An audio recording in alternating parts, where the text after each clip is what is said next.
Croatian LGBT plus rights have expanded considerably, with gay pride events now taking place generally without incident.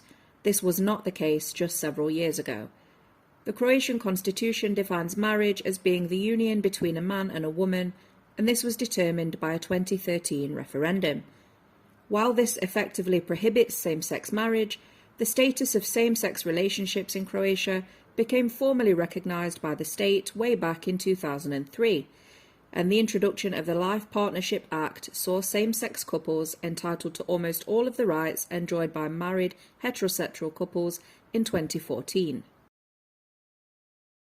With all this being said, this community in Croatia still unfortunately has to deal with issues that heterosexual individuals don't, both in a legal and a social sense.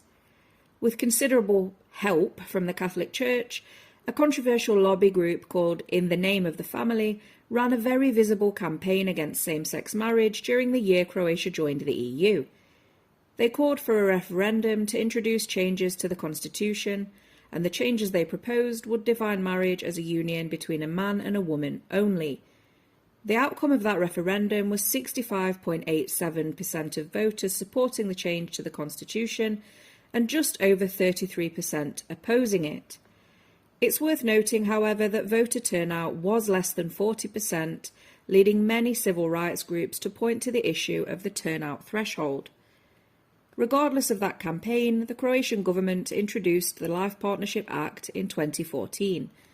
This established registered civil partnerships, which saw same-sex couples granted equal rights to those enjoyed by married heterosexual couples, aside from adoption rights.